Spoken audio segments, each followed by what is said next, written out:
ಈ ಜಾಗ ನಮ್ಮ ದುರ್ಗ, ನನ್ನ ದುರ್ಗ, ಬಹಳ ಪರಮ ಪವಿತ್ರವಾದ ಜಾಗ.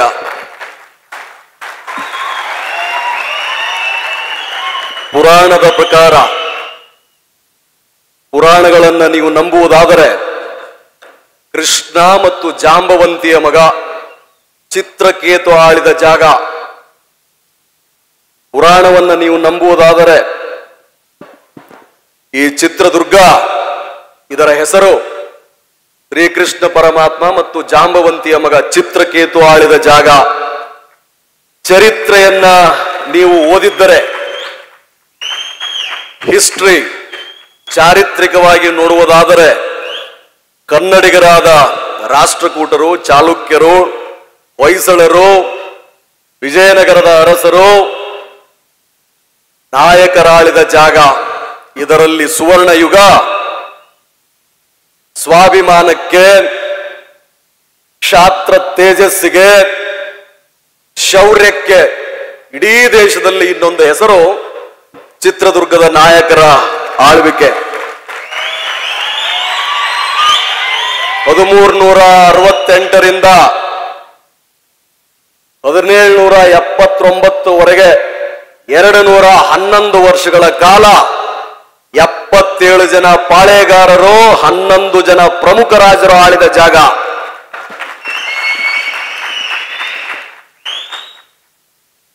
ಆ ಆಳ್ವಿಕೆ, ಆ ಕ್ಷಾತ್ರ ತೇಜಸ್ಸನ್ನ ಇಂದೂ ಕೂಡ ಉಳಿಸಿಕೊಂಡಿರುವ ಜಾಗ. ಆಡಳಿತದ ಪ್ರಕಾರ ಹೀಗಾದರೆ ಇವರನ್ನೆಲ್ಲ ನಿಭಾಯಿಸಬೇಕಲ್ಲ, ಇವರಿಗೆಲ್ಲ ಮಾರ್ಗದರ್ಶನ ಮಾಡಬೇಕಲ್ಲ. ಹಾಗೆ ಸಂಪಿಗೆ ಸಿದ್ದೇಶ್ವರ, ಏಕನಾಥೇಶ್ವರಿ, ಅಲ್ಲಿ ಒಂದು ಮಠ, ಬೃಹನ್ ಮಠ. ಎಂತ ಮಠ? ಒಂದೇ ಜಾತಿಗೆ ಸೀಮಿತವಾದ ಮಠನಾ? ಅಲ್ಲ. ಹುಡುಕಿ 12ನೇ ಶತಮಾನದಲ್ಲಿ ಹೇಗೆ ಒಂದು ಅನುಭವ ಮಂಟಪ, ಆಯ್ದಕ್ಕಿಯ ಲಕ್ಕಮ್ಮ, ಮಾದರ ಚೆನ್ನಯ್ಯ, ಡೋಹರ ಕಕ್ಕಯ್ಯ, ಮಡಿವಾಳ ಮಾಚಿದೇವ, ಚನ್ನಮಲ್ಲಿಕಾರ್ಜುನ, ಅಕ್ಕ ಮಹಾದೇವಿ ಇವರೆಲ್ಲರನ್ನೂ ಒಳಗೊಂಡಂತೆ ಸರ್ವರಿಗೂ ಸಮಬಾಲು, ಸರ್ವರಿಗೂ ಸಮಪಾಳು ಅಂತ ನಂಬಿತ್ತೋ, ಎಲ್ಲರಿಗಿರಲಿ ಅನ್ನುವುದನ್ನ ಎಲ್ಲರಿಗೂ ತಮ್ಮ ನಡೆ ನುಡಿಯ ಮೂಲಕ ನಿರೂಪಿಸಿತ್ತೋ ಅಂತಹ ಒಂದು ಮಠ. ಸಣ್ಣ ಸಣ್ಣ ಸಮುದಾಯಗಳನ್ನು ಹುಡುಕಿ ಇವರು ಒಂದಾಗ್ಬೇಕು, ಇವರಿಗೊಂದು ಮಠ ಬೇಕು. ಆ ಮಠ ಕೇವಲ ಪೂಜೆಗಳಿಗೆ ಸೀಮಿತ ಹಾಕೂಡ್ದು. ಅಲ್ಲಿಯ ಸ್ವಾಮೀಜಿಯವರು ಬಡವರು, ಬಗ್ರು, ನೇಕಾರರು, ಕೂಲಿಕಾರರು, ಚಮ್ಮಾರರು, ಹಡಪದ ಆ ಎಲ್ಲಾ ಜನಾಂಗಗಳನ್ನು ಮಠದ ಹೆಸರಲ್ಲಿ ಕರೆತರಬೇಕು. ಅವ್ರಿಗೆ ಶಿಕ್ಷಣ ಕೊಡಬೇಕು, ಹೊಟ್ಟೆ ತುಂಬಿಸ್ಕೊಳ್ಳಿಕ್ಕೆ, ಉದ್ಯೋಗ ಮಾಡಲಿಕ್ಕೆ ಅವರಿಗೆ ಪ್ರೇರೇಪಣೆ ಕೊಡಬೇಕು ಅಂತ ಹೇಳಿ ಪ್ರತಿಭಾವಂತವರನ್ನ ಕರೆದುಕೊಂಡು ಬಂದು ಅವರಿಗೆ ತರಬೇತಿ ಕೊಟ್ಟು ರಾಜ್ಯಾದ್ಯಂತ ಧಾರ್ಮಿಕ ಚಳುವಳಿಯ ಮೂಲಕ, ಧಾರ್ಮಿಕ ಯಾತ್ರೆಯ ಮೂಲಕ, ಜಾತ್ರೆಯ ಮೂಲಕ ಅಭಿವ್ಯಕ್ತಿ, ಸ್ವಾತಂತ್ರ್ಯ, ಸಮಾನತೆಯನ್ನ ಬಿತ್ತುವ ಬೀಜವನ್ನ ಬಿತ್ತಿದ ಮಠದಲ್ಲಿ ಈ ಕಾರ್ಯಕ್ರಮ ನಡೀತಾ ಇದೆ. ಶರಣ ಸಂಸ್ಕೃತಿ ಮಾಡುವ ಉದ್ದೇಶ ಏನು? ನಿಮ್ಮನ್ನೆಲ್ಲ ಕರೆಸಿ ಮಾತನಾಡೋ ಉದ್ದೇಶ ಏನು? ಪ್ರತಿಯೊಂದು ಹಬ್ಬಕ್ಕೂ ಇಡೀ ಜಗತ್ತಿನಾದ್ಯಂತ ಒಂದು ಅದರ ಹಿನ್ನೆಲೆ ಇದೆ, ಅರ್ಥ ಇದೆ. ನಮ್ಮ ದೇಶದಲ್ಲಿ ಆಚರಣೆ ಪಡುವ ಪ್ರತಿ ಹಬ್ಬಕ್ಕೂ ಒಂದು ಅರ್ಥ ಇದೆ. ದಸರಾ ಹಬ್ಬ ಆಚರಣೆ ಮಾಡ್ತಿದ್ದೀವಿ, ಎಲ್ಲರಿಗೂ ದಸರಾ ಹಬ್ಬದ ಶುಭಾಶಯಗಳು. ದಸರಾ ಆರಂಭ ಆದಿದ್ದು ಎಲ್ಲಿಂದ? ಇಲ್ಲೇ ನಮ್ಮ ಗಂಡುಗಲಿ ಕುಮಾರರಾಮ, ಅವನ ತಂದೆ ಕಂಪಿಲರಾಯ, ಅವನ ಅಕ್ಕನ ಮಕ್ಕಳು ಹಕ್ಕ ಬುಕ್ಕರ ಸಾಮ್ರಾಜ್ಯ ಸ್ಥಾಪನೆ ಮಾಡಿದ ಸಾಮ್ರಾಜ್ಯ ವಿಜಯನಗರ ಸಾಮ್ರಾಜ್ಯ. ಗಂಡುಗಲಿ ಕುಮಾರರಾಮ ಮಲ್ಲಿಕಾಫರ್ನನ್ನ, ದೆಹಲಿ ಸುಲ್ತಾನರನ್ನ ಪ್ರತಿ ಸಾರಿ ಹಿಮ್ಮೆಟ್ಟಿಸಿದವನು, ಪರನಾರಿ ಸಹೋದರನಾದವನು. ಯಾವ ರಾಜನಿಗೆ ದೇವಸ್ಥಾನ ಇದೆಯೋ ಗೊತ್ತಿಲ್ವೋ ಗೊತ್ತಿಲ್ಲ, ಆದರೆ ಅವನಿಗೆ ಮಾತ್ರ ಗುಡಿಗಳಿದೆ, ಜಾನಪದಗಳಿದೆ. ಇದುವರೆಗೂ ಕೂಡ ಮನೆ ಮನೆಗೂ ಕೂಡ ಗಂಡುಗಲಿ ಕುಮಾರರಾಮನ್ನ ಹೊಗಳುತ್ತಾರೆ, ಹಾಡಿನ ಮೂಲಕ ಅವನನ್ನ ಸ್ತುತಿಸ್ತಾರೆ. ಇಲ್ಲೇ ತಾನೇ ಆರಂಭ ಆಗಿದ್ದು ಮಹಾನವಮಿ ದಿಬ್ಬ. ಅದಾದ ನಂತರ 1660ರಿಂದ ಆರಂಭ ಆಗಿದ್ದು ಶ್ರೀರಂಗಪಟ್ಟಣದಲ್ಲಿ ಮೈಸೂರು ಮಹಾರಾಜರಿಂದ. ಇದಕ್ಕೂ ಪುರಾಣದ ಪ್ರಕಾರ ರಾಮ ರಾವಣನನ್ನ ಕೊಂದ ವಿಜಯದ ಸಂಕೇತ. ಮಹಾಭಾರತದಲ್ಲಿ ಪಾಂಡವರು ವನವಾಸ ಮುಗಿಸಿದ ಮೇಲೆ, ಶ್ರೀಕೃಷ್ಣನ ಸಂಧಾನ ವಿಫಲವಾದ ಮೇಲೆ ಬನ್ನಿ ಗಿಡದಲ್ಲಿಟ್ಟ ಆಯುಧಗಳನ್ನು ತೆಗೆದುಕೊಂಡು ಬಂದು ಪೂಜೆ ಮಾಡಿದ ದಿನ ಶಮೀರವಕ್ಷ. ಯುದ್ಧಕ್ಕೆ ಸನ್ನದ್ಧರಾದ ದಿನ ತಾಯಿ ಚಾಮುಂಡಿ ಮಹಿಷಾಸುರನನ್ನ ಮರ್ದಿಸಿದ ದಿನ. ಹಾಗಿದ್ರೆ ಆವತ್ತೇನೋ ರಾಮಾಯಣ ಮಹಾಭಾರತವಿತ್ತು, ಆವತ್ತೇನೋ ರಾಜರ ಆಳ್ವಿಕೆ ಇತ್ತು. ಮಹಾನವಮಿ ದಿಬ್ಬವನ್ನ, ಕಾಳಿಯನ್ನ, ನವದುರ್ಗೆಯರನ್ನ ಆಚರಣೆ ಮಾಡ್ತಿದ್ರು, ಬೇರೆ ಬೇರೆ ಸಂಕಲ್ಪಗಳನ್ನ ಮಾಡ್ತಿದ್ರು. ಕೆಡುತಿನ ಮೇಲೆ ಒಳಿತಿನ ವಿಜಯದ ಸಂಕೇತವಾಗಿ ಆಚರಿಸೋ ಈ ವಿಜಯದಶಮಿ ನಾವೇನಪ್ಪ ಸಂಕಲ್ಪ ಮಾಡಬೇಕು? ಕೊಲ್ಲಲಿಕ್ಕೆ ರಾವಣ, ಯುದ್ಧ ಮಾಡಲಿಕ್ಕೆ ಕೌರವರು ಅವರಿಗಿದ್ದರು. ಅವರ ರೂಪಾಂತರದಲ್ಲಿ ಇನ್ನೂ ಹಲವಾರು ಜ್ವಲಂತ ಸಮಸ್ಯೆಗಳು ಬದುಕ್ತಾ ಇದೆಯಲ್ಲ. ರಾವಣರಿಗೇನು ಕಡಿಮೆ ಇದೆಯಾ? ಇಬ್ರ ರಾವಣರು ನಮ್ಮಲ್ಲೂ ಇದ್ದಾರೆ, ನಮ್ಮ ಸುತ್ತಮುತ್ತಲೂ ಇದ್ದಾರೆ, ರಾಜ್ಯದಲ್ಲೂ ಇದ್ದಾರೆ, ರಾಷ್ಟ್ರದಲ್ಲೂ ಇದ್ದಾರೆ, ಭೂಮಿ ಮೇಲೆ ಪ್ರತಿಯೊಂದು ಹಂತದಲ್ಲೂ ಇದ್ದಾರೆ. ಹಾಗಿದ್ರೆ ವಿದ್ಯಾರ್ಥಿಯಾದವರು, ಯುವಕರಾದವರು ಏನಪ್ಪ ಈ ದಸರಾ ಆಚರಣೆ ಮಾಡಬೇಕಾದ ನಾವು ಸಂಕಲ್ಪ ಮಾಡಬೇಕಾಗಿರೋದು, ಪೂಜೆ ಮಾಡಬೇಕಾಗಿರುವುದು? ನೀವು ವಿಜ್ಞಾನವನ್ನೇ ನಂಬಿ, ಧರ್ಮವನ್ನೇ ನಂಬಿ, ಆಧ್ಯಾತ್ಮವನ್ನೇ ನಂಬಿ, ವೈಚಾರಿಕತೆಯನ್ನೇ ನಂಬಿ ಆಚರಿಸುವ ಈ ಹಬ್ಬಗಳನ್ನ ನನ್ನ ಬದುಕಿನಲ್ಲಿ ಈ ಪೂಜೆ, ಈ ಹಬ್ಬ ಏನು ಬದಲಾವಣೆ ತರ್ತದೆ? ನನ್ನನ್ನ ಕಾಡುತ್ತಿರುವ ಬಡತನವೆಂಬ ರಾವಣಾಸುರನ ದಹನ ಆಗಬೇಕಲ್ಲ ಈ ವಿಜಯದಶಮಿ. ಅಂದಾಗ ಅದು ನಾವು ನಿಜವಾಗಿ ಆಚರಿಸುವ ವಿಜಯದಶಮಿ. ನಮ್ಮ ಸುತ್ತಮುತ್ತಲೂ ಇರುವ ಹಸೂಳೆ, ಚಿಕ್ಕ ಮಕ್ಕಳ ಮೇಲೆ ದೌರ್ಜನ್ಯಗಳು ಮಾಡಿರುವ ದುಶ್ಯಾಸನರು, ನಮ್ಮೊಳಗೆ ಇದ್ದು ಹೊಗಳಿ ನಮ್ಮನ್ನೇ ಕಾಲಿಡಿದು ಎಳೆಯುವ ಕೀಚಕರು, ಅವರ ವಧೆಗೆ ಆಯುಧಗಳ ಪೂಜೆ ಆಗಬೇಕಲ್ಲ. ಅಹಂಕಾರದಿಂದ ಮೆರೆಯುವ ಕೇವಲ ಶಕ್ತಿ ಇದೆ ಅನ್ನೋ ಕಾರಣಕ್ಕೆ ಧರ್ಮರಾಯನಿಗೆ ಯಾವ ರೀತಿ 5 ಹಳ್ಳಿನೂ ಕೊಡಲ್ಲ, 5 ಹಳ್ಳಿಯನ್ನು ನೀನು ಕೇಳೋದು ಒಂದಿನಿತೂ ನೀಡಲಾರೆ ಎಂದ ಧರ್ಮರಾಯನಂತ ಅಧಿಕಾರ, ಹಣ, ತೋಲ್ಬಳದಿಂದ ಇನ್ನೂ ಮೆರೆಯುತ್ತಿರುವ ದುರ್ಯೋಧನರು, ಅವ್ರ ವಿರುದ್ಧ ಯುದ್ಧ ಆಗಬೇಕಲ್ಲ. ಹಾಗಿದ್ರೆ ಅದಕ್ಕೆ ಬಳಸಬೇಕಾದ ಆಯುಧಗಳೇನಪ್ಪ? ಅದಕ್ಕೆ ಬಳಸಬೇಕಾದ ಆಯುಧಗಳು ಸ್ವಾಭಿಮಾನ ಅನ್ನೋ ನಮ್ಮ ಕುದುರೆ, ಶಿಕ್ಷಣ, ಬಾಬಾ ಸಾಹೇಬರು ಕೊಟ್ಟಿರುವ ಶಿಕ್ಷಣ ಅನ್ನೋ ಖಡ್ಗ. ನೀವು ಅಶ್ವಮೇಧ ಯಾಗವನ್ನ ಆರಂಭ ಮಾಡಬೇಕು. ಈ ಅಶ್ವಮೇಧ ಯಾಗ ಹಿಂದೆ ರಾಜರು ಕುದುರೆ ಕಟ್ಟಿ ಬಿಡೋರು, ಯಾರದನ್ನು ಕಟ್ಟಿ ಹಾಕ್ತಾರೋ ಅವ್ರ ಮೇಲೆ ಯುದ್ಧ. ನಿಮ್ದು ಒಂದು ಅಶ್ವಮೇಧ ಕುದುರೆ ಹೊರಡ್ಬೇಕು. ನಿಮ್ಮ ಮನೆ ಪೂರ್ತಿಗೆ ಹೊರಡಿಸ್ತೀರೋ ಹೊರಡಿಸಿ, ನನ್ನ ಮನೆಯಲ್ಲಿರ್ತಕ್ಕಂಥ ಎಲ್ಲ ಅನಿಷ್ಟ, ಸೋಮಾರಿತನ, ಅಸಡ್ಡೆ, ಲಾಲಸೆ, ಟೈಮ್ ಪಾಸ್ ಮಾಡೋದು, ಬೇಕಾಬಿಟ್ಟಿ ಮಾತನಾಡೋದು, ಸುಮ್ಮನೆ ಕಾರಣಗಳನ್ನು ಹೇಳಿ ಕೈ ಚಚ್ಚಿ ಕೂಳೋದು, ಇವೆಲ್ಲ ನಿಮ್ಮ ಶತ್ರುಗಳು. ಬಡತನ ಬಹುದೊಡ್ಡ ಶತ್ರು. ಅದ್ರ ಮೇಲೆ ನಿಮ್ ಕುದುರೆ ಸವಾರಿ ಆಗ್ಬೇಕು. ಅಶ್ವಮೇಧ ಗೆಲ್ಲಬೇಕು. ಕಟ್ಟಾಕ್ರೋ ಯಾರಾಗ್ತೀರ ನೋಡ್ತೀನಿ ಅಂತೇಳಿ. ಪುರಾಣವನ್ನ ಅರ್ಥೈಸಬೇಕಾದದ್ದು, ಚರಿತ್ರೆಯಿಂದ ಕಲಿಯಬೇಕಾದದ್ದು, ಹಬ್ಬಗಳ ಹಿನ್ನೆಲೆಯಿಂದ ನಮ್ಮ ಬದುಕಿನಲ್ಲಿ ಬದಲಾವಣೆಯನ್ನ ತರಬೇಕಾದದ್ದು ಈ ರೀತಿಯ ಆಲೋಚನೆಗಳಿಂದ. ಅದನ್ನು ಮಾಡ್ಲಿ ಅಂತಾನೆ ಈ ಎಲ್ಲಾ ಕಾರ್ಯಕ್ರಮಗಳನ್ನು ಮಾಡೋದು. ಬಾಬಾ ಸಾಹೇಬ್ ಅಂಬೇಡ್ಕರ್ ಹೇಳಿದ್ರು, ಚರಿತ್ರೆಯನ್ನ ಮರೆತವನು ಚರಿತ್ರೆಯನ್ನ ಸೃಷ್ಟಿಸಲಾರ. ನಾವು ಓದ್ತೀವಿ, ಮರ್ತು ಬಿಡ್ತೀವಿ. ಶಿಕ್ಷಣ, ಸಂಘಟನೆ, ಹೋರಾಟ 3 ಅಸ್ತ್ರಗಳನ್ನ ಕೊಟ್ಟಿದ್ದೀನಿ. ನಿಮ್ಮ ನಿಮ್ಮ ಬದುಕುಗಳನ್ನ ನೀವು ಬಂಗಾರದಂತ ಬದುಕಾಗದೆ ಹೋದ್ರೂ ಪರವಾಗಿಲ್ಲ, ಸಾಮಾನ್ಯವಾಗಿ ಸ್ಟೀಲ್, ತಾಮ್ರ, ಬೆಳ್ಳಿಗಾದ್ರೂ ಬಂದು ನಿಲ್ಬೇಕಲ್ಲ ನಮ್ಮ ಬದುಕುಗಳು. 75 ವರ್ಷಗಳ ಇತಿಹಾಸ ನಮ್ಮ ಪ್ರಜಾಪ್ರಭುತ್ವಕ್ಕೆ, ಸ್ವಾತಂತ್ರ್ಯಕ್ಕೆ. ಇನ್ನು ರೋಟಿ ಕಪಡಾ ಮಕಾನ್, ಬಿಜ್ಲಿ ಸಡಕ್ ಪಾನಿ ಸರ್ ಹೇಳ್ತಾ ಇದ್ರು. ಎಲ್ಲಾ ಯುವಕರು ಅತಿ ಹೆಚ್ಚು ಕಮೆಂಟ್ ಮಾಡೋದು ಏನದ್ರಲ್ಲಿ? 10 ಕೋಟಿ ರೂಪಾಯಿ ನಾನು ಅನುದಾನ ತೆಗೆದುಕೊಂಡು ಬಂದು ಈ ರಸ್ತೆ ಮಾಡ್ತೀನಿ, ಸಮುದಾಯದ ಆರೋಗ್ಯ ಕೇಂದ್ರವನ್ನ ಉನ್ನತೀಕರಿಸ್ತೀನಿ, ನಮ್ಮ ಶಾಲೆಗಳಿಗೆ ಸಂಪನ್ಮೂಲ ವ್ಯಕ್ತಿಗಳನ್ನ ತೆಗೆದುಕೊಂಡು ಬಂದು ಕೊಡ್ತೀನಿ ಅಂದ್ರೆ ಅದು ನ್ಯೂಸ್ ಆಗಲ್ಲ. 3 ಜನ 4 ಜನ 100 ಜನ ನೋಡಿದ್ರೆ ಬೆಸ್ಟ್. ಅದೇ ರವಿಚಂದ್ರನ್ ಅವರು ಅಥವಾ ಶ್ರೀನಿವಾಸ್ ಸರ್ ಎಲ್ಲೋ ಬೀದಿಯಲ್ಲಿ ಹೋಗ್ಬಿಟ್ಟು ಒಂದು ಹಣ್ಣು ತಗೊಂಡ್ಬಿಟ್ರೆ ಓಹೋ ಲಕ್ಷಗಟ್ಟಲೆ ವ್ಯೂ. ಏನು ಹೊಟ್ಟೆಗೆ ಅನ್ನ ಆಗ್ತದೆ ನಮಗೆ?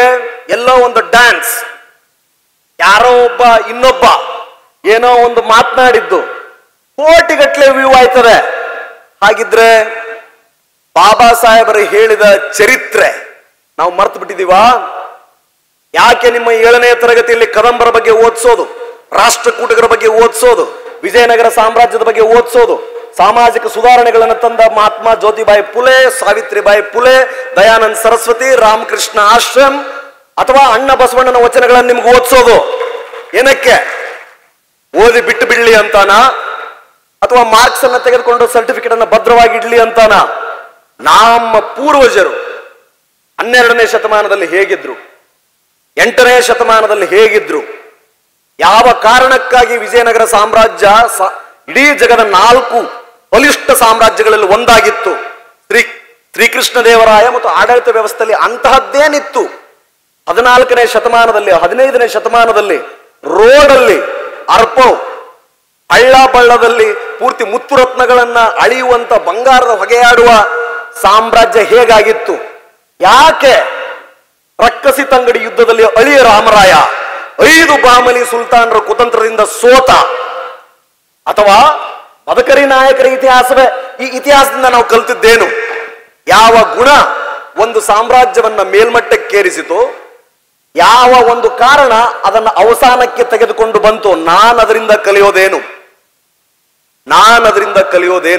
ಒಬ್ಬ ವ್ಯಕ್ತಿ ತನ್ನ ಸುಖಲೋಲಪತಿಗಳನ್ನ ಬದಿಗಿಟ್ಟು ಬಾಬಾ ಸಾಹೇಬರಾಗಿರ್ಲಿ, ಇನ್ನೊಬ್ಬ ಮಹಾನ್ ಸುಧಾರಕರಾಗಿರ್ಲಿ, ಸಮಾಜಕ್ಕೆ ತನ್ನನ್ನು ತಾನೇ ಅರ್ಪಿಸಿಕೊಂಡಲ್ಲ. ಯಾಕೆ? ಏನು ಅಂತಹದ್ದು ಅವ್ರಿಗೆ ಮೋಟಿವೇಶನ್ ಆಗಿದ್ದು? 2 ನಾಟಕಗಳನ್ನು ನೋಡಿದ ಮಹಾತ್ಮ ಗಾಂಧಿ ಬದಲಾಗಿದ್ದು ಹೇಗೆ? ಏಕೆ? ಏನ್ ನಾಟಕ ಅವ್ರಿಗೆ ಆ ನಾಟಕದಿಂದ? ಹಾಗಿದ್ರೆ ನಾವು ಚರಿತ್ರೆಯನ್ನು ಓದಿ ಕಲ್ತಿದ್ದೇನು? ಏನೂ ಕಲಿಯದೆ ಹೋದರೆ ನಮ್ಮಲ್ಲಿ ಈ ಸ್ವಾಭಿಮಾನದ ರಕ್ತಹೀನತೆ, ಅನೇಮಿಯಾ ಅಂತ ಕರೀತಾರೆ. ನಾನು ಕಾಣೋದು ಅದನ್ನೇ. ಸರ್ ಹೇಳಿದ ಅವ್ರು 34 ವರ್ಷ, ನಂದು 17 ವರ್ಷ ಸರ್ವಿಸ್. 16 ಇಯರ್ಸ್ ಮುಗಿದು 17th year Indian police service ಅಲ್ಲಿ. I have served as SP Davanagere, Hassan, Shivamogga, Mysuru, DCP west, Bangalore rural, as ASP Kalaburagi, Belagavi, ಇಂದಿನ ವಿಜಯನಗರ. ಪ್ರತಿದಿನ ಇದೇನ್ ಚರಿತ್ರೆ ಓದಿದ್ನಲ್ಲ, ಏನ್ ಈ ಎಲ್ಲ ಮಹಾನ್ ವ್ಯಕ್ತಿಗಳ ಪ್ರಭಾವ ನನ್ನ ಮೇಲೆ ಆಗಿತ್ತಲ್ಲ, ಕಾನೂನು ಮತ್ತು ಪೊಲೀಸ್ ಇಲಾಖೆಯನ್ನ ಜನಸಾಮಾನ್ಯನ ಬಾಗಿಲಿಗೆ ತೆಗೆದುಕೊಂಡು ಹೋಗ್ಬೇಕು. FIR ಅಂದ್ರೆ ಏನು ಹೇಳ್ಬೇಕು, ಅರೆಸ್ಟ್ ಅಂದ್ರೆ ಏನು ಹೇಳ್ಬೇಕು, ಸಮನ್ಸ್ ಅಂದ್ರೆ ಏನು ಹೇಳ್ಬೇಕು, ವಾರಂಟ್ ಅಂದ್ರೆ ಏನು ಹೇಳ್ಬೇಕು, ದೋಷಾರೋಪಣ ಪಟ್ಟಿ ಅಂದ್ರೆ ಅವನಿಗೆ ಹೇಳ್ಬೇಕು. ಪ್ರತಿ ಕೊನೆಯ ಭಾನುವಾರ ದಲಿತ ದಿನಾಚರಣೆ ಮಾಡ್ಬೇಕು, ದಲಿತ ಕೇರಿಯಲ್ಲಿ ವಾಸ್ತವ್ಯ ಹೂಡ್ಬೇಕು, ಪ್ರತಿ ಗುರುವಾರ ಶಾಲೆಗಳಿಗೆ ಭೇಟಿ ಕೊಡ್ಬೇಕು, ಮಕ್ಕಳಿಗೆ ಪೊಲೀಸ್ ಇಲಾಖೆಯ ಸಮಗ್ರ ಪರಿಚಯವನ್ನ ಮಾಡ್ಬೇಕು, ಪ್ರತಿ 3ನೇ ಶನಿವಾರ ಫಿರ್ಯಾದಿದಾರರು ನೊಂದವರ ದಿನಾಚರಣೆ ಮಾಡ್ಬೇಕು, ಜನಸಾಮಾನ್ಯರು ಕೊಟ್ಟಿರ್ತಕ್ಕಂಥ ದೂರುಗಳಿಗೆ ಎಕ್ಸ್ಪ್ಲೇನ್ ಮಾಡ್ಬೇಕು, ಐ ಆಮ್ ಆನ್ಸರಬಲ್. ಪೊಲೀಸ್ ಪೇದೆ ಅಂದ್ರೆ ಯಾರು, PSI ಅಂದ್ರೇನು, ಸರ್ಕಲ್ ಇನ್ಸ್ಪೆಕ್ಟರ್ ಅಂದ್ರೇನು, ಅವನ ಹಕ್ಕುಗಳೇನು, ಜವಾಬ್ದಾರಿಗಳೇನು. ಠಾಣೆಗೆ ಬಂದ್ರೆ ವಿನಾಕಾರಣ ಕಾಯಿಸದೆ 1 ಗಂಟೆಯಲ್ಲಿ FIR ರಿಜಿಸ್ಟರ್ ಮಾಡಿ ಫ್ರೀ ಆಫ್ ಕಾಸ್ಟ್ FIR ಅವನ ಕೈಲಿ ಕೊಡ್ಬೇಕು. ಫೋನ್ ಮಾಡಿದ್ರೆ ಮಿಸ್ ಕಾಲ್ ಇದ್ರು ಉತ್ತರಿಸ್ಬೇಕು. ವಾಪಸ್ಸು ನಾನು ರವಿಚಂದ್ರನ್ ಅವ್ರು ಮಾತನಾಡ್ತಿದ್ದೀನಿ, ಏನಪ್ಪ ನಿನ್ ಸಮಸ್ಯೆ ಕೇಳಿ ಕೈ ಬಿಡೋದಲ್ಲ, ಕನ್ಸರ್ನ್ SP ಗೆ ನಮ್ಮ PA ಮೂಲಕ ಹೇಳಿಸಿ ಅಟೆಂಡ್ ಆಯ್ತೋ ಇಲ್ಲ ಅಂತ 3 ದಿನಗಳ ನಂತರ ವಾಪಸ್ ಕೇಳೋದು. ಹಾಗಾಗಿ ಜನ ಇಷ್ಟಪಟ್ರು, ರಜೆ ತೆಗೆದುಕೊಳ್ಳಿಲ್ಲ, ಯೂನಿಫಾರ್ಮ್ ಎಂದೂ ಕಳಿಸ್ಲಿಲ್ಲ. 9 ಗಂಟೆಗೆ ಹಾಕಿದ್ರೆ ರಾತ್ರಿ 11 ಗಂಟೆಗೆ ತೆಗೆಯೋದು. ಯಾಕೆ? ನಾನು ಈ ನೆಲದವನು. ಯಾಕೆ? ನನಗೆ ಬಡತನ ಅಂದ್ರೆ ಏನು ಗೊತ್ತಿದೆ. ಬಡತನ ಅಂದರೆ ಕೇವಲ ಅನ್ನ ಆಹಾರ ಇರುವುದಲ್ಲ, ಬಡತನದಲ್ಲಿ ತಿರಸ್ಕಾರ ಇದೆ, ಬಡತನದಲ್ಲಿ ಅವಮಾನ ಇದೆ, ಬಡತನದಲ್ಲಿ ಅವಕಾಶಗಳ ವಂಚನೆ ಇದೆ, ತಿರಸ್ಕಾರ ಇದೆ. ಅದನ್ನೆಲ್ಲವನ್ನೂ ಅನುಭವಿಸಿ ಬಟ್ಟೆ ನೋಡಿ ಮಣೆ ಹಾಕೋರು ಇದ್ದಾರೆ, ಯಾರದ ಮಾಸಿದ ಬಟ್ಟೆ ಇದೆ, ಯಾರಿಗೆ ಯಾರೂ ಇಲ್ಲವೋ ಅವ್ರ ಪರ ಪೊಲೀಸ್ ಇಲಾಖೆ ನಿಲ್ಬೇಕು. ಪೊಲೀಸರಂದ್ರೆ ಭಯ ಅಲ್ಲ, ಭರವಸೆ ಅನ್ನೋದನ್ನು ನಿರೂಪಿಸ್ಲಿಕ್ಕೆ ಕೆಲಸ ಮಾಡಿದೆ. ಬರೀ ಭಾಷಣ ಮಾಡಿಲ್ಲ ನಾನು. I have never spoken. ಯಾವುದು ಪ್ರಿಪೇರ್ ಆಗಲ್ಲ. If you speak from heart the world will listen. ಹೃದಯದಿಂದ ಮಾತನಾಡಿದ್ರೆ ಜಗತ್ತು ಕೇಳುತ್ತೆ. ಏನ್ ಆಫ್ಟರ್ ಆಲ್ ನಾನು ಹೇಳ್ತಾ ಇರೋದು, ಭಾರತ ದೇಶದ ಸಂವಿಧಾನ ಹೇಳ್ಕೊಟ್ಟಿದ್ದಾನೆ, ಕರ್ನಾಟಕ ರಾಜ್ಯ ಪೊಲೀಸ್ ಆಕ್ಟ್ ಹೇಳ್ಕೊಟ್ಟಿದ್ದಾನೆ, ಸ್ಟ್ಯಾಂಡಿಂಗ್ ಆರ್ಡರ್ ಗೌರ್ಮೆಂಟ್ ಆರ್ಡರ್ಗಳು ಹೇಳ್ಕೊಟ್ಟಿದ್ದಾನೆ. ಸಮಾಜದಲ್ಲಿ 75% ಜನ ಅನಕ್ಷರಸ್ಥರು. They are busy. ಅವ್ರಿಗೆ ತಮ್ಮ ಹೊಟ್ಟೆ ಹೊರಲಿಕ್ಕೇನೆ ದಿನ ಸಾಕಾಗಲ್ಲ. 20% ಇರುವವರು ವಿದ್ಯಾರ್ಥಿಗಳು, ನಿಮ್ಮಂತವರು. 5% ಇರುವವರು ಬುದ್ಧಿವಂತರು, ಸಮಾಜದಲ್ಲಿ ಸಾಮುದಾಯಿಕ ಜವಾಬ್ದಾರಿಗಳನ್ನು ಹೊತ್ತವರು, ಮಾರ್ಗದರ್ಶನ ಮಾಡಬೇಕಾದವರು. ಈ 5% ಜನ ಮೆದುಳಿದ್ದಂಗೆ. This 5% is nervous system, complete ನರಮಂಡಲವಿದ್ದ ಹಾಗೆ. ನಿಮ್ಮ ಏನ್ ಕೂತಿದಿರಲ್ಲ 20% ಇರುವವರು ಕಂಪ್ಲೀಟ್ ದೇಹದ ಕಂಪ್ಲೀಟ್ ಭಾಗ ಇದ್ದಂಗೆ. 75% ಕೈ ಕಾಲು ಉಳಿದ ಭಾಗ. ಈ ನರಮಂಡಲದಿಂದ ತಾನೇ ದೇಹದ ಇತರ ಭಾಗಗಳಿಗೆ ಆಜ್ಞೆಗಳು, ಸಂಜ್ಞೆಗಳು, ಉಪದೇಶಗಳು, ಕಮಾಂಡ್ ಹೋಗಬೇಕಾಗಿರುವುದು. ಅದಕ್ಕಾಗಿ ಈ ಕಾರ್ಯಕ್ರಮ.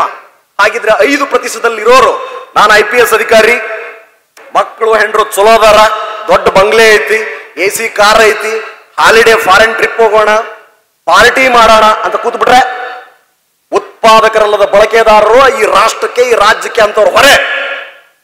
ಅವರಿಂದ ಏನು ಪ್ರಯೋಜನ ಇಲ್ಲ. ಸೋಮಾರಿಗಳು. ಆ ಸೋಮಾರಿಗಳಿಗೆ ಏನಾದ್ರೂ ಮಾಡ್ಬೇಕಾದ್ರೆ ಅವು ಎಲ್ಲವೂ ಅವರಿಗೆ ಮನರಂಜನೆ. ರಾಜಕಾರಣವೂ ಅವರು ಮನರಂಜನೆ, ಕಾರ್ಯಕ್ರಮಗಳು ಅವರಿಗೆ ಮನರಂಜನೆ, ಆಧ್ಯಾತ್ಮವೂ ಅವರಿಗೆ ಮನರಂಜನೆ. ಇಂಥವರ ವಿರುದ್ಧ ಶಕ್ತಿ ಪೂಜೆ ಈ ದಸರಾದಿಂದ ಆರಂಭ ಆಗ್ಬೇಕು. ನಿಮ್ಮ ಮನೆಗಳಲ್ಲಿ ನಮ್ಮ ಉದ್ಧಾರ ಯಾರು ಬಂದ್ ಮಾಡಕ್ಕಿಲ್ಲ, ಸಾಧ್ಯವೇ ಇಲ್ಲ. ರವಿಚಂದ್ರನ್ ಅವರು ಬಂದ ಭಾಷಣ ಮಾಡೋದು ಹೋಯ್ತಾ ಇರ್ತಾನೆ. ಎಸ್ಕಾಟ್ ಪೈಲಟ್ ಇರ್ತದೆ ಜೀವನ ಪೂರ್ತಿ. ನನಗೆ even after retirement I will have a constitutional position. ಯಾವ್ದಾರ್ದೋ ಒಂದು ಚೇರ್ಮನ್ ಆಯ್ತೀನಿ, ಊಟ ಇರ್ತದೆ. ಈಗ ಹೊರಟಿದ್ದೀನಿ ಅಂದ್ರೆ ನನ್ನ ಬಾಕ್ಸ್ ರೆಡಿ ಇರ್ತದೆ. ನಿನ್ನ ಪರಿಸ್ಥಿತಿ ಏನಪ್ಪಾ? ಚಿತ್ರದುರ್ಗ ಗಂಡು ಮೆಟ್ಟಿದ ನಾಡು, ಕೆಲಗಾರರ ಊರು. ಆ ಗತ ವೈಭವವನ್ನ ನೆನೀತ ಅಬ್ಬಾ ಮಹಾನ್ ಇತಿಹಾಸ ನಂದು ಅಂತ ಹೇಳಿ ವರ್ತಮಾನವನ್ನ ಅಸಡ್ಡೆಯಿಂದ ಕಳೆದ್ರೆ, ಬರೀ ಹೊಗಳಿಕೆ ಮಾತುಗಳನ್ನು ನಂಬಿದ್ರೆ ಭವಿಷ್ಯತ್ತು ಕಗ್ಗತ್ತಲಾಗದೆ ಏನು ಬಂಗಾರದ ಹೊಗೆ ಆಡ್ತದ? ಸಾಧ್ಯವೇ ಇಲ್ಲ. ಪ್ರಜಾಪ್ರಭುತ್ವ ವ್ಯವಸ್ಥೆಯಲ್ಲಿ ಹೋರಾಡಿ ಪಡೆಯುವ ಹಕ್ಕುಗಳೇ ಹೆಚ್ಚು. I repeat it. ಪ್ರಜಾಪ್ರಭುತ್ವ ವ್ಯವಸ್ಥೆಯಲ್ಲಿ ಹೋರಾಡಿ ಪಡೆಯುವ ಹಕ್ಕುಗಳೇ ಹೆಚ್ಚು. ನಮ್ಮ ಬದುಕಿನ ಸುಂದರತೆಗಾಗಿ, ನಮ್ಮನ್ನ ಕಾಡುತ್ತಿರುವ ಅಜ್ಞಾನ, ಮೂಢನಂಬಿಕೆ, ಬಡತನದ ನಿವಾರಣೆಗಾಗಿ ಹೋರಾಟ, ಯಜ್ಞ, ಪೂಜೆ, ಹೋಮ, ಹವನ ನಮ್ಮ ಮನಸ್ಸಿನಲ್ಲೇ ಆರಂಭ ಆಗಬೇಕು. ಹವಿಸ್ಸು, ಅದಕ್ಕೆ ಹಾಕೋ ಯಜ್ಞದ ಉಪವಸ್ತುಗಳೆಲ್ಲ ನಮ್ಮ ಆಲಸ್ಯ, ನಮ್ಮ ಸೋಮಾರಿತನ, ಓದದಿರುವುದು, ಸುಮ್ಮನೆ ಖಾಲಿ ಕೂಡೋದು. ಯಾರನ್ನೋ ಒಬ್ಬವನ್ನ ನೋಡಿ ಅವನು ಮಾತ್ರ ಚೆನ್ನಾಗಿರ್ತಾನೆ, ನನ್ನ ಕೈಯಿಂದ ಅದು ಆಗಲ್ಲ, ಆ ಗುಣ ಇವನ್ನೆಲ್ಲ ಹಾಕಿ ಸುಟ್ಟು ಬಿಡಬೇಕು. ಆವಾಗ ಯಜ್ಞದ ಪೂರ್ಣ ಫಲ ಸಿಗ್ತದೆ. ಭಾರತೀಯ ಸನಾತನ ಧರ್ಮದಲ್ಲಿ ಒಂದು ವಾಕ್ಯಕ್ಕೆ 14ರಿಂದ 18 ಅರ್ಥಗಳಿದೆ. ಬೆಸ್ಟ್ ಎಕ್ಸಾಂಪಲ್ ಒಂದು ಶ್ಲೋಕ, ಕರಾಗ್ರೇ ವಸತಿ ಲಕ್ಷ್ಮಿ, ಕರಮಧ್ಯೆ ಸರಸ್ವತಿ, ಕರಮೂಲೆ ಸ್ಥಿತ ಗೌರಿ, ಪ್ರಭಾತೆ ಕರದರ್ಶಿನಿ ಅಂತ ಒಂದು ಬೆಳಗ್ಗೆ ಎದ್ದ ತಕ್ಷಣ ಹೇಳ್ಬೇಕಪ್ಪ. ಏನು? ಕರಾಗ್ರೇ ವಸತಿ ಲಕ್ಷ್ಮಿ, ಈ ಕೈಯ ಮೇಲ್ಭಾಗದಲ್ಲಿ ಲಕ್ಷ್ಮಿ ಇದ್ದಾಳೆ, ಕೈಯ ಮಧ್ಯಭಾಗದಲ್ಲಿ ಸರಸ್ವತಿ ಇದ್ದಾಳೆ, ಕರಮೂಲೆ ಸ್ಥಿತ ಗೌರಿ, ಇಲ್ಲಿ ಗೌರಿ ಇದ್ದಾಳೆ ಅಂತ ಹೇಳಿ ನಮ್ಗೆ ನಾವೇ ನಮಸ್ಕಾರ ಮಾಡಿ ಆರಂಭ ಮಾಡೋದೇನು? ಲಕ್ಷ್ಮಿ ಅಂದ್ರೆ ಪೂಜೆ ಮಾಡಿದ್ರೆ ಕೂತಿರುವ ಲಕ್ಷ್ಮಿ. ವ್ಯವಹಾರಿಕ ಭಾಷೆಯಲ್ಲಿ ಸೀಸ್ ಕರೆನ್ಸಿ, ಹಣ. ಹಣ. ಸರಸ್ವತಿ ಪೂಜೆ ಮಾಡಿದ್ರೆ ಅವಳೊಂದು ದೇವತೆ. ಓದಿದ್ರೆ, ಅರ್ಜಿಸಿದ್ರೆ, ಮೈಯೊಳಗೆ ಅದನ್ನ ಎಳ್ಕೊಂಡ್ರೆ ನಮ್ಮನ್ನಾಳುವ, ನಮ್ಮನ್ನ ನಿರೂಪಿಸುವ ಜ್ಞಾನ ಅವಳು. ಗೌರಿ ಸ್ಥಿತಿ, ಸ್ಟೇಟಸ್, ಸಮಾಜದಲ್ಲಿ ಇರ್ತಕ್ಕಂಥ ನಮಗೊಂದು ಸ್ಥಾನಮಾನ, ಅದೆಲ್ಲ ನನ್ನ ಕೈಯಲ್ಲೇ ಇದೆ. ಊರು ಹುಡುಕೋ ಅವಶ್ಯಕತೆ ಇಲ್ಲ. ಶಿವಶರಣರು ಹೇಳಿದ್ದಿದನ್ನೇ. ಶಿವಶರಣರು ಹೇಳಿದ್ದಿದನ್ನೇ. ಏನದು? ದೇಹವೇ ದೇಗುಲ, ಸಿರವೆಯನ್ನ ಹೊನ್ನ ಕಳಸ, ಸ್ಥಾವರ ಕಳಿವುಂಟು ಜಂಗಮ ಕಳಿವಿಲ್ಲ, ಉಳ್ಳವರು ಶಿವಾಲಯ ಮಾಡುವರು ನಾನೇನು ಮಾಡಲಿ ಬಡವನಯ್ಯ. ಬಡವ ಅಂತ ಕೂಡಬಾರ್ದು, ಶ್ರೀಮಂತರಾಗಬೇಕು. ಎಂತ ಶ್ರೀಮಂತಿಕೆ? ಅದೊಂದು ದೊಡ್ಡ ಶಾಪ ನಮ್ಮ ರಾಜ್ಯಕ್ಕೆ, ನಮ್ಮ ರಾಷ್ಟ್ರಕ್ಕೆ, ಇಡೀ ಈ ಊರಲ್ಲೂ ಇರ್ತದೆ. ಒಬ್ಬ ಬಡವ ಒಳ್ಳೆ ಬಟ್ಟೆ ಹಾಕಿದ್ರೆ ಸಹಿಸಲ್ಲ, ಒಂದು ಸೆಕೆಂಡ್ ಹ್ಯಾಂಡ್ ಕಾರ್ ತಗೊಂಡ್ಬಂದ್ರು ಸಹಿಸಲ್ಲ. ಶ್ರೀಮಂತರನ್ನ ಶಪಿಸುವ, ಒಯ್ಯುವ ಏಕೈಕ ರಾಜ್ಯ ನಮ್ದಿರ್ಬೇಕು. ರವಿಚಂದ್ರನ್ IPS ಆಗಿ 17 ವರ್ಷಗಳಾಗಿದೆ. ಯಾಕೆ ಮನೆ ಕಟ್ಟಬಾರ್ದಾ? ಮತ್ತೆ ಕಂಡಕ್ಟರ್ ಆಗಿ ಇರ್ತಿದ್ನಲ್ಲ. ಸಂವಿಧಾನದ ಎಲ್ಲ ಕಾನೂನುಗಳ ಉದ್ದೇಶ ಏನು? 4 ಲಕ್ಷ ಕೋಟಿ ಬಜೆಟ್, 27,000 ಹಳ್ಳಿ, 6,000 ಗ್ರಾಮ ಪಂಚಾಯತ್, 281 ಪಟ್ಟಣ, 34 ರಾಜ್ಯ ಸರ್ಕಾರದ ಇಲಾಖೆಗಳು, 5 ಲಕ್ಷ ಎಂಪ್ಲಾಯೀಸ್. ಇವರೆಲ್ಲರ ಉದ್ದೇಶ ಏನಪ್ಪ ಆಗಿದ್ರೆ? ಬಡತನ ನಿರ್ಮೂಲನೆ ತಾನೆ, ಸಮಾನ ಅವಕಾಶಗಳನ್ನು ಕೊಡುವುದು ತಾನೆ, ಯಾರಿಗೆ ಯಾರು ಇಲ್ಲವೋ ಅವರಿಗೆ ನಾನಿದ್ದೀನಿ ಅಂತ ಹೇಳುತ್ತಾನೆ ಸರ್ಕಾರದ ಮೂಲ ಕೆಲಸ. ಆಗಿದ್ದಾಗ್ಯೂ ಒಬ್ಬ ಬಡವ ಉದ್ಧಾರ ಆಗಬಾರದು, ಒಬ್ಬ ಬಡವ ಚೆನ್ನಾಗಿರ್ಬೋದು. ಇದು ಉಲ್ಟಾ ಅಲ್ವೇ? ಹೇಳೋದೊಂದು ಮಾಡೋದೊಂದು, ಹೇಳೋದೆಲ್ಲ ವೇದಾಂತ, ತಿನ್ನೋದೆಲ್ಲ ಬದನೆಕಾಯಿ. ಇಂಥ ಆಷಾಢಿಭೂತಿತನ ಕೊನೆ ಆಗ್ಬೇಕು. ನಾನಿದನ್ನೆಲ್ಲ ಯಾಕೆ ಹೇಳ್ತೀನಪ್ಪ? ನನ್ನ life bonus. I am like this, I will be like this. ನಾನು ಹಿಂಗ ಅದೀನಿ, ಹಿಂಗ ಇರ್ತೇನೆ. ಯಾಕೆ ಬರ್ತೀನಿ? I was suppose to be there. 4 ದಿನಗಳಿಂದ ಹುಬ್ಳಿ, ಬಾಗಲಕೋಟೆ, ಬಾದಾಮಿ, ನೆರೇಗಲ್, ರೋಣ, ಗಜೇಂದ್ರಗಡ, ಕುಷ್ಟಗಿ, ಸಿಂಧನೂರು, ಗಂಗಾವತಿ ಮುಗಿಸಿಲ್ ಬರೋದೇನು? ನನಗೆ ಯಾರು ರೊಕ್ಕ ಕೊಡ್ತಾರನ್ನ? ಐ ಹ್ಯಾವ್ ಬಾಬಾ ಸಾಹೇಬರ, ಅಣ್ಣ ಬಸವಣ್ಣನ ಆ ವಚನಗಳು ಅವು ಮಲಗಕ್ ಬಿಡಲ್ಲ. ಹಿಂಗ್ ನಿಂತು ಬಂದ್ರ ಮೈಯ ಹೊಕೊಂಡ್ಬಿಡ್ತಾವ. ಏನ್ ಮಾಡ್ಲಿ ನಾನು? 100 ರವಿಚಂದ್ರನ್ ಅವರುಗಳು ಧೈರ್ಯವಿಲ್ಲದೆ ಇದ್ದಾರೆ. ಇಂದಿನ ಅತಿ ಅವಶ್ಯಕತೆ ಆ ಟ್ರಾನ್ಸ್ಫ್ಯೂಷನ್ ಆಗಬೇಕಾಗಿರೋದು ಶಕ್ತಿ. ಆಫ್ಟರ್ ಆಲ್ ನಾವು ದಸರಾದಲ್ಲಿ ಯಾರನ್ನ ಪೂಜೆ ಮಾಡ್ತೀವಿ? ಶಕ್ತಿ. ಪಾಂಡವರು ಆಯುಧಗಳನ್ನ ಪೂಜೆ ಮಾಡಿ ನಮಸ್ಕಾರ ಮಾಡಿದ್ ಯಾರಿಗೆ? ರಾಮ ಯುದ್ಧದಲ್ಲಿ ತಾನೆ, ಯುದ್ಧದ ದಿನದ ಸಂಕೇತವಾಗಿ. ಆ ಯುದ್ಧದ ದಿನ ಕಾಳಿಯ ಪೂಜೆ ಅನ್ನುವುದು ಯುದ್ಧಕ್ಕೆ ಹೊರಡುವಾಗ ಮಾಡೋದು. ನಾವುಗಳೂ ಕೂಡ ಅಂತಹ ಯುದ್ಧಗಳನ್ನ ನಿತ್ಯ ನಮ್ಮ ಜೀವನದಲ್ಲಿ ಎದುರಿಸ್ತಾ ಇರ್ತೀವಿ. ಅಂಜು ಬಿಟ್ಟು ಸೋಲೊಪ್ತೀವಿ, ಸರೆಂಡರ್ ಆಗಿಬಿಡ್ತೀವಿ ಪೂರ್ತಿ. ಆ ಸರೆಂಡರ್ ಆಗಬಾರದು. ಸತ್ರ ಏನಾಗದ್ ಕೆಟ್ಟೈತಿ? ಮಹಾ ಆದ್ರೆ ಏನದು? ಸಾವೆಂಬುದು ಮಹಾಶರಣಂಗೆ, ಶರಣಂಗೆ ಮಹಾನವಮಿ. ಅಂಗಿ ಬಿಚ್ಚದಂಗಪ್ಪ ಅವನ ಏನ್ ಕಡ್ದು ಕಟ್ಟೆ ಹಾಕ್ತಿವಿ. 4 ತಲೆಮಾರಿಗಳನ್ನಕ್ಕಿಂತ ಹೆಚ್ಚಿಗೆ ಯಾರ್ದ್ರ ಹೆಸರು ನಮ್ಗೆ ನೆನಪಿದೆಯಾ? ಅಪ್ಪ, ಅಜ್ಜ, ಮುತ್ತಜ್ಜ. ಅದಾದ್ಮೇಲೆ ತಡಬಡಿಸ್ತೀವಿ ಹೆಸರು ಹೇಳಲಿಕ್ಕೆ. ಆಗಿದ್ದಲ್ಲಿ ಮಹಾನ್ ಕಾರ್ಯಕ್ಕೆ ಕೈ ಹಾಕ್ಬೇಕು. ಆ ಕಾರ್ಯ ರಾಷ್ಟ್ರ, ರಾಜ್ಯದ ಉದ್ಧಾರ, ಅದನ್ನೆಲ್ಲ ದೊಡ್ಡವ್ರಿಗೆ ಬಿಡಿ. ನಿಮ್ಮ ಮನೆ ಉದ್ಧಾರ ನಿಮ್ಮ ಈ ದಸರಾದ ಸಂಕಲ್ಪವಾಗಲಿ, ಈ ಶರಣ ಸಂಸ್ಕೃತಿಯ ಸಂಕಲ್ಪವಾಗಲಿ. ನೀವು ಬಡತನದಿಂದ ಹೊರಬರುವುದು ನಿಮ್ಮ ಸಂಕಲ್ಪವಾಗಲಿ. ನೀವು ಪಡೆಯುತ್ತಿರುವ ಶಿಕ್ಷಣ ನಿಮ್ಮಲ್ಲಿ ಗಟ್ಟಿತನವನ್ನ ತರಲಿ, ಸ್ವಾಭಿಮಾನವನ್ನ ತರಲಿ. ಇದು ಪ್ರಜಾಪ್ರಭುತ್ವ. ಯಾರಿಗೂ ಅಂಜುವ, ಅಳುಕುವ ಅವಶ್ಯಕತೆ ಇಲ್ಲ. ಇದು ನಿಜವಾದ ನೈತಿಕ ಪ್ರಜ್ಞೆ. ಇದು ನಿಜವಾಗಿಯೂ ನಾವು ಹೊಂದಬೇಕಾದ ಅಸ್ತ್ರ. ಇದು ನಿಜವಾಗಿಯೂ ಕೂಡ ಬಸವಾದಿ ಶರಣರ ಬಗ್ಗೆ ಓದಿದ ವ್ಯಕ್ತಿ, ಸಮಾಜ ಸುಧಾರಕರ ಬಗ್ಗೆ ಓದಿದ ವ್ಯಕ್ತಿ ತಳೆಯಬೇಕಾದ ನಿಲುವು. ನಮ್ಮನ್ನಗಲದ ಪರಮ ಮಿತ್ರರು ಅಂದ್ರೆ ನಮ್ಮಲ್ಲಿರುವ ಸ್ವಾಭಿಮಾನ, ನಮ್ಮ ಪುಣ್ಯ ಕರ್ಮ. ಸತ್ತ ನಂತರವೂ ನಮ್ಮ ಜೊತೆ ಬರ್ತಾವೆ ಇವೆಲ್ಲ. ಆದ್ರೆ ಅಗಲುವ, ಕೈ ಬಿಡುವ ಶ್ರೀಮಂತಿಕೆಗಾಗಿ 100 ಜನ ಕಷ್ಟಪಡ್ತಾರೆ. ಅದರಲ್ಲಿ 95ರಷ್ಟು ಜನ ಅದನ್ನ ಅನುಭವಿಸಂಗ ಇಲ್ಲ. ಆ ಶ್ರೀಮಂತಿಕೆ ಮಾಡಿದ್ರಾಗ, ಹಣ ಗಳಿಸಿದಾಗ ಸತ್ತೋಕವು. 5% ಅಷ್ಟ ಅದನ್ನ ಗಳಿಸ್ತಾರ, ಅನುಭವಿಸ್ತಾರ. ಅದು ಹೆಂಗ? BP, ಶುಗರು, ಮ್ಯಾಲಿಂದ ಕೆಳಗಡೆ ಸರ್ಜರಿ, ಹೊರಗಡೆ ಹೋದ್ರೆ ಚಿಮಾರಿ. ಅಂತದ್ ಎದಕ್ ಬೇಕಪ್ಪ? ಹಾಗಿದ್ರೆ ಸಮಾಜೋದ್ಧಾರವೇ ಸನ್ಯಾಸದ ಮಠಗಳ ಮೂಲ ಧ್ಯೇಯ ಏನಿದೆ, ಆ ಹಿನ್ನೆಲೆಯಲ್ಲಿ ಬದುಕುವಂತ ಅಂಟು ರೋಗವನ್ನು ಹಚ್ಚುವ ಕಾರ್ಯಕ್ರಮ ಇದು. Corona type. ಯಾರ್ಯಾರು ಪಾರ್ಟಿಸಿಪೇಟ್ ಆಗ್ತಾರೆ?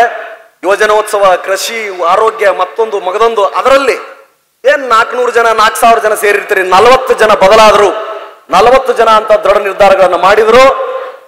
ಇಲ್ಲಿ ಅಷ್ಟೊಂದು ಬಹಳ ಕಷ್ಟಪಟ್ಟು ಆಯೋಜನೆ ಮಾಡಿ ಎಲ್ಲರನ್ನೂ ಸಂಭಾಳಿಸಿ ಈ ಕಾರ್ಯಕ್ರಮನ ಮಾಡಿದ ಸಾರ್ಥಕ ಆಗುತ್ತಾ?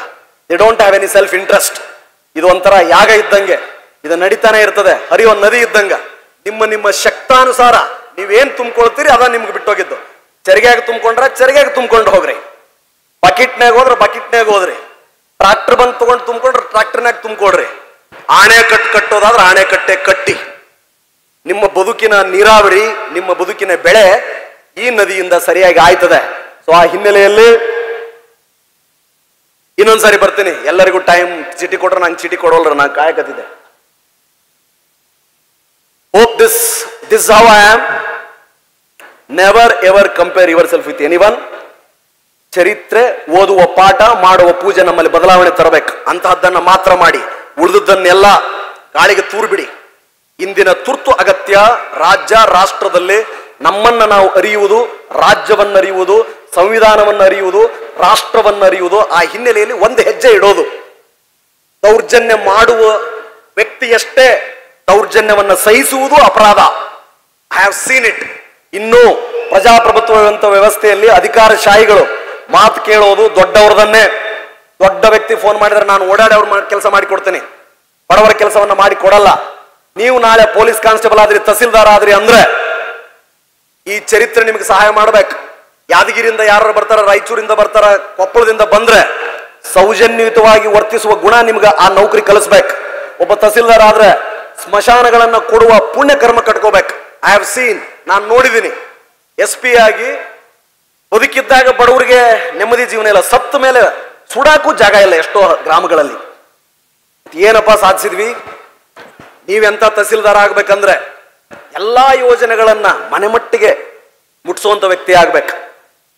ನಾನು ಅದಿನಪ್ಪ ನಿಮ್ಗ ಅಂತ ಹೇಳಿ ಬರೀ ಆಫೀಸ್ನಾಗ ಕೊಡೋರಲ್ಲ. ಒಬ್ಬ ಪೊಲೀಸ್ ಪೇದೆ ಆದ್ರ ಕಾಯ್ದ ಮೇಲೆ ಬರೆ ಹಾಕೋರು ನೀವು ಆಗ್ಬಾರ್ದು.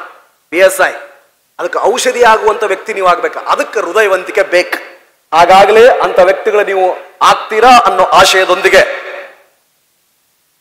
ಆ ವೇದಿಕೆ ಮೇಲೆ ಆಸೀನರಾಗಿರುವ 3 ಜನರ ಜೊತೆ ನಾನು ಇನ್ಫಾರ್ಮಲ್ ಆಗಿ ಮಾತನಾಡ್ತೀನಿ. ಅಂದ್ರೆ ಅನೌಪಚಾರಿಕವಾಗಿ ಕಷ್ಟ ಸುಖ ಹೇಳ್ಕೊಳ್ಳೋದು. ಶ್ರೀಗಳ ಮೇಲಿರುವ ಅಪಾರ ಭಕ್ತಿ ಮತ್ತು ಅವ್ರ ಬಗ್ಗೆ ಇರುವ ಗೌರವ ನನ್ನಲ್ಲಿ ಕರೆತರುವಂತೆ ಮಾಡ್ತಾರೆ. ಅವರಿಗೆ ವಂದಿಸ್ತಾ ಅವರ ನೀವು ಯಾರ್ಯಾರದಿರಿ, ಗುರುವಿನ ಗುಲಾಮನಾಗುವ ತನಕ ದೊರೆಯದಣ್ಣ ಮುಕುತಿ ಅಂತ ಒಂದು ನಾಣ್ಣುಡಿ ಇದೆ. ಯಾರೋ ಒಬ್ಬ ಗುರುನ ಇಟ್ಕೋಬೇಕು, ಮಾನಸ ಗುರು ಇರ್ಲಿ ಮತ್ತೊಬ್ಬರಾಗ್ಲಿ, ಅವ್ರು ಹೇಳ್ದಂಗೆ ನಡೆದು ಕಲಿಬೇಕು. ಆಯ್ತಪ್ಪ ಮುನ್ನಡಿತೀನಿ, ಎಲ್ಲ ನಿನ್ನ ಆಶೀರ್ವಾದ ಅಂತ. ಹಾಗಾಗ್ಲಿ ಚೆನ್ನಾಗಿ ಓದಿ. ಇಂದಿನ ಎಲ್ಲಾ ಸಮಸ್ಯೆಗಳಿಗೂ ಏಕೈಕ ಪರಿಹಾರ ಶಿಕ್ಷಣ. ಶಿಕ್ಷಣ ಶಿಕ್ಷಣ ಶಿಕ್ಷಣ.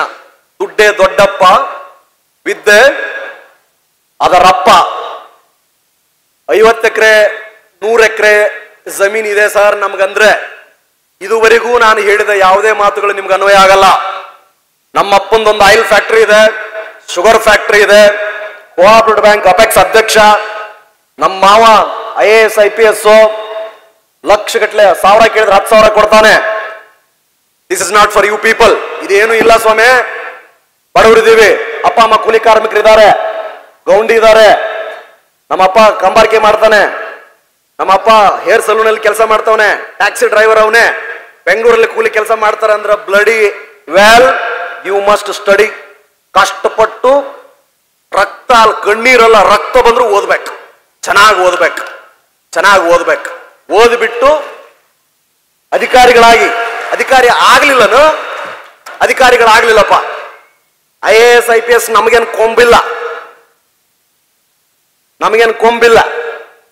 ಬಹಳ ಜನ ನಾವು ಬೇರೆ ಬೇರೆ ರೀತಿಯ ಕೆಲಸ ಮಾಡ್ತೀವಿ. ವಾಪಸ್ ಹಳ್ಳಿಗೆ ಹೋದ್ರು ಅಣ್ಣ ಬಸವಣ್ಣ ಹೇಳಿದ ಕಾಯಕವೇ ಕೈಲಾಸಕ್ಕೆ ಮರ್ಯಾದೆ ಕೊಡ್ಬೇಕು. ಏನು, 1 ಎಕರೆ ಜಮೀನ್ ಐತಪ್ಪ, ಬರೋಬ್ಬರ ಹೆಗಲ ಮೇಲೆ ವಸ್ತ್ರ ಹಾಕೊಂಡ ರಂಟಿ ತಗೊಂಡು ಹೋಗಿ ಕೆಲಸ ಮಾಡಿ ವಾಪಸ್ ಬಂದು ಊಟ ಮಾಡಿ ಮಲಗಬೇಕು. ಹೇರ್ ಸಲೂನ್ ಐತಪ್ಪ ನಂದು, ಕಟಿಂಗ್ ಅಂಗಡಿ, ನಮ್ಮ ಅಪ್ಪ ಕಟಿಂಗ್ ಚಲೋ, ಒಳ್ಳೆ ಹೆಸರು ಕೊಡೋಣ. ಬ್ಯೂಟಿ ಪಾರ್ಲರು, ಕೈ ತೊಳೆಯೋದು, ಕಾಲು ತೊಳೆಯೋದು, ಉಗುರು ಕಟ್ ಮಾಡೋದು ಆರಂಭ ಮಾಡೋಣ. ಹಳ್ಳಿಯಿಂದ ಪಟ್ಟಣಕ್ಕೆ ಶಿಫ್ಟ್ ಆಗೋಣ, ಫಸ್ಟ್ ಕ್ಲಾಸ್ ಹೇರ್ ಕಟ್ ಮಾಡೋಣ. We should be proud. ನನ್ನ ಕೆಲಸ, ನನ್ನ ಹೆಮ್ಮೆ. ನಾನೊಬ್ಬ ಹೇರ್ ಕಟ್ ಮಾಡೋ ಹಡಪದ ಕಮ್ಯುನಿಟಿಗೆ ಸೇರಿದೀನಿ ಅನ್ನೋ ಹೆಮ್ಮೆ ನಮ್ಮಲ್ಲಿ ಇರ್ಬೇಕು. ನಾನೊಬ್ಬ ಮಡಿವಾಳ, ಒಳ್ಳೆ ಡ್ರೈ ಕ್ಲಿನಿಕ್ ಚಿತ್ರದುರ್ಗನೋ ಬೆಂಗಳೂರು ಒಳ್ಳೆ ಹೆಸರು ಹಾಕ್ಬೇಕು. 24 ಗಂಟೆಯಲ್ಲಿ ಡೆಲಿವರಿ ಕೊಡ್ತೀವಿ, ತಗೊಂಡೋಗ್ರಿ. ಇಂಡಸ್ಟ್ರಿ ಲೆವೆಲ್ ವಾಷಿಂಗ್ ಮಿಷಿನ್ ತಗೊಂಬಂದಿಡ್ರಿ, ಐರನ್ ಮಾಡ್ರಿ, ಹೋಮ್ ಡೆಲಿವರಿ ಕೊಡ್ರಿ, 10 ರೂಪಾಯಿ ಎಕ್ಸ್ಟ್ರಾ ತಗೊಳ್ರಿ. ಬಿ ಪ್ರೌಡ್ ದಾಟ್ ನಾನೊಬ್ಬ ಅಗಸ ಅನ್ನೋದು ಹೆಮ್ಮೆ ಇರ್ಬೇಕು. ಏನಿಲ್ಲನ ಗೌಂಡಿ ಏನು ಆಯ್ತು, ಬಿಹಾರದಿಂದ ಬರ್ಲಿ, UP-ಯಿಂದ ಬರ್ಲಿ, ರಾಯಚೂರಿಂದ ಬರ್ಲಿ, ಒಂದು ಗ್ಯಾಂಗ್ ಕಟ್ರಿ, ಸೆಂಟ್ರಿಂಗು, ಪ್ಲಾಸ್ಟ್ರಿಂಗು, ಬೇಸನ್ನು, ಯಾರ್ಯಾರ ಚಿತ್ರದುರ್ಗ ಕಟ್ಟಕತ್ತರ ಡೆವಲಪರ್ ಹತ್ರ ಹೋಗಿ ಭೇಟಿ ಆಗ್ರಿ. ಸ್ವಾಮಿ, ನಾನು BA MA ಮಾಡಿದ್ದೀನಿ, ವಾಪಸ್ ಬಂದಿದ್ದೀನಿ. ನಮ್ಮ ಅಪ್ಪ ಈ ಕೆಲಸ ಮಾಡ್ತಿದ್ದು ನಾನು ಸ್ಟಾರ್ಟ್ ಮಾಡಿದ್ದೀನಿ, ನನ್ನ ಹತ್ರ ಇಷ್ಟೆಲ್ಲ ಇದೆ, 9 ತಿಂಗಳೋಗಿ ಮನೆ ಕೊಟ್ಟು ಬೀಗ ನಿನ್ ಕೈಯಲ್ಲಿ ಕೊಡ್ತೀನಿ, ಇಷ್ಟು ರೊಕ್ಕ ಆಗತ್ತಾ, ನಾನು ಪ್ರಾಫಿಟ್ ಹೆಚ್ಚಿಗೆ ಬಯಸಲ್ಲ, ನಿಯತ್ತಿಂದ ಕೆಲಸ ಮಾಡ್ತೀನಿ ಅಂತ ಹೇಳಿ ಅವ್ರಿಗೆ ಹೇಳಿ. ಇಲ್ಲ ನನ್ನೊಂದು ಕಣಿ ಐತಿ, ನಮ್ಮ ಅಪ್ಪ ಅಮ್ಮ ಕಲ್ಲು ಹಾಕಿ ಸುಡ್ತಾ ಇದ್ರು, ಶುರು ಮಾಡು, ಲೇಟೆಸ್ಟ್ ಕಟಿಂಗ್ ಮಿಷನ್ ಯಾವ ಬಂದವು, ಆ ಕಲ್ಲಲ್ಲಿ ಗ್ರಾನೈಟ್ ಆಗ ಗುಣ ಐತೆ ನೋಡ, ಯಾರನ್ನಾರ ಕರ್ಕೊಂಬಾ, ಅಪ್ಲಿಕೇಶನ್ ಹಾಕು, ಲೋನ್ ತಗೋ, ಗ್ರಾನೈಟ್ ರಾ ಇಂಡಸ್ಟ್ರಿ ಸ್ಟಾರ್ಟ್ ಮಾಡ. ನಾನೊಬ್ಬ ಬೋವಿ ಕಮ್ಯುನಿಟಿಗೆ ಸೇರಿದವನನ್ನು ಹೆಮ್ಮೆ ಇರಲಿ, ವಾಪಸ್ ಬಂದು ಕೆಲಸ ಆರಂಭ ಮಾಡು. ಇಲ್ಲ ಸ್ವಾಮಿ, ಏನು ಮಾಡಲ್ಲ, ನಾನು ಊರಾಗಿರ್ತೀನಿ, ತಟ್ಟಿ ಕುಂದಿರ್ತೀನಿ. ಟ್ರಂಪ್ ಹಂಗ, ಇನ್ನೊಬ್ಬ ಹಿಂಗ, ಅವ ಹಿಂಗ, ಆಕಿ ಹಿಂಗ, ಆ ಸುಳೆ ಮಗ ಹಿಂಗ, ಒಂದ ಮಾರ್ಕ್ಸ್ನಾಗ ಹೋತೋ ಮರ ನಂದ, ನನ್ನ ಜೊತೆ ಕುಂತು ಓದ್ತಿದ್ದವ ಸುಳೆ ಮಗ, ಅವಂದೇನೈತಿ, ಬರೀ ಭಾಷಣ ಮಾಡ್ತಾನ. ಅಣ್ಣ ಬಸವಣ್ಣನಿಗೆ ನೀನು ಕಾಯಕವೇ ಕೈಲಾಸ ಅಂತ ಹೇಳಿದಕ್ಕೆ ಅವಮಾನ ಮಾಡ್ತಿದೀಯಾ, ದ್ರೋಹ ಮಾಡ್ತಿದೀಯಾ, ನೀನು ಈ ಭೂಮಿಗೆ ಭಾರ. ಇಷ್ಟೇ ಸಿಂಪಲ್.